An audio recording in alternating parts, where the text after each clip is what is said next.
የቤንሻንጉል ጉሙዝ ክልል ህዝብ መንግስት ትርጉም ጥያቄ ያነሱት የምክር ቤት አባላት ያለመከሰስ መብታቸው ሙሉ በሙሉ እንደተነሳ ተሰምቷል። የህገ መንግስት ትርጉም ጥያቄ ያነሱት የቤንሻንጉል ጉሙዝ ክልል ምክር ቤት አባል ያለመከሰስ መብት ቅዳሜ መጋቢት 6 2017 ዓ.ም መነሳቱ ተሰምቷል። የቤንሻንጉል ጉሙዝ ክልል ምክር ቤት አባላት የሆኑት አቶ ዮሐንስ ተሰማ ግጭት የሚቀሰቅሱ የክልሉና የምክር ቤቱን ክብር የሚነኩ መረጃዎችን በማህበራዊ ሚዲያ በማሰራጨታቸው ያለመከሰስ መብታቸው መነሳቱን የተሰማው የቤንሻንጉል ጉሙዝ ክልል በዛሬው ዕለት ባካሄደው አስቸኳይ ስብሰባ ላይ አቶ ዮሐንስ ህዝብን ከህዝብ የሚያነሳሳ ሐሰተኛ መረጃዎችን ማሰራጨታቸውን በመንግስት በኃይል ለመጣል ከሚጥሩ አካላት ጋርም እንደሰሩ ጭምር አመላካች መረጃዎችን አግኝቻለሁ ሲል ተሰምቷል። የክልሉ ምክር ቤት ባካሄደው በዚህ አስቸኳይ ስብሰባ ያለመከሰስ መብታቸውን ሲያነሳ ለምክር ቤት ማብራሪያ የሰጡት የክልሉ ፍትህ ቢሮ ኃላፊ መሐመድ ሐሜን እንደሆኑ ለመመልከት ተችሏል። የምክር ቤት አባል በተጠረጠሩበት ጉዳይ በህገ መንግስት ተጠያቂ እንዲሆኑ የቀረበው ማብራሪያ ተከትሎ አቶ ዮሐንስ ተሰማ ያለመከሰስ መብት እንዲነሳ የምክር ቤት አባላት በሙሉ ድምጽ ማጽደቃቸው ተሰምቷል። አቶ ዮሐንስ ተሰማ የተቃዋሚ የቦሮ ዲሞክራቲክ ፓርቲ ቦዴፓ አባል ሲሆኑ በቁጥጥር ስር የዋሉትም እሁድ የካቲት 30 2017 ዓ.ም ነበር።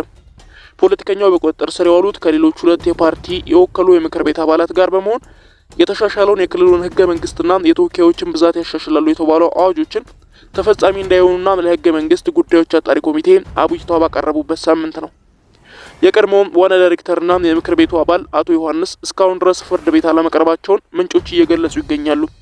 አቶ ዮሐንስ ወደ ፍርድ ቤት ያልቀረቡት የምክር ቤት አባል በመሆናቸው ያገኙትን ያለመከሰስ መብታቸው ሳይነሳ መያዛቸውን በመጥቀስ ለመርማሪ ፖሊሶች ቃል ለመስጠት ፈቃደኛ ባለመሆናቸው ሊሆን እንደሚችል እየተገለጸ ነው።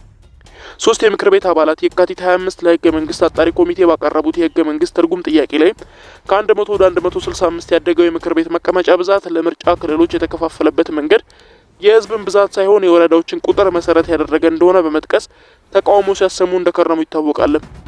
ነባር የምርጫ ክልሎች መፍረስ እንደዚሁም ደግሞ አዲስ የምርጫ ክልሎች መመስረት እንደዚሁም ህገ መንግስታዊ የተሻሻለባቸውን ሂደቶች በሙሉ ሲቃወሙ እንደነበር ይታወቃል። የምክር ቤት አባሉ እንደዚህ ለውጦች ያስቀመጡት ሁለት አዋጆች ይህ ህገ መንግስታዊና ያልነበሩ ያልተደነገጉ እንዲደነገጉ እንዳይሆን ተፈጻሚነት እንዳይኖራቸው ለህገ መንግስት ጉዳዮች አጣሪ ኮሚቴ አቤቱታ ሊያቀርቡ እንደነበር ይታወቃል። ይህ አቤቱታ ለጉባኤው ከገባ ከሁለት ቀናት በኋላ የቤንሻንጉል ጉሙዝ ክልል የመንግስት ኮሚኒኬሽን ጉዳዮች ቢሮ ባወጣው መግለጫ ከክልሉ ዳግም ወደ ግጭት ለማስገባት እንቅስቃሴ ጀምረዋል ሲል ሲወነጅላቸው እንደነበር ይታወቃል። ከዚህ መግለጫ ከ3 ቀናት በኋላ አቤቱታ ካስገቡት የምክር ቤት አባላት አንዱ የሆኑት አቶ ዮሐንስ ታስረዋል። ሐሙስ ዕለት ደግሞ ተሾመው ከነበሩት የቤንሻንጉል ጉሙዝ ክልል መንግስት ስራ አመራር ተቋም ዋና ዳይሬክተርነት ኃላፊነታቸው ሙሉ በሙሉ እንዲነሱ እንደተደረገ መረጃዎች ያመለክታሉ።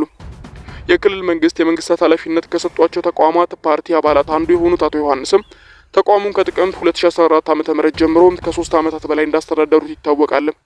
ሐሙስ ዕለት የቤንሻንጉል ጉሙዝ ክልል ርዕሰ መስተዳደር አቶ አሻሊ ሐሰን በእስር ላይ ያሉትን አቶ ዮሐንስ ከተቋሙ ዋና ዳይሬክተርነት ኃላፊነት ማንሳታቸውን የክልሉን የመንግስት ኮሚኒኬሽን ጉዳዮች ቢሮ አስታውቆ ነበር።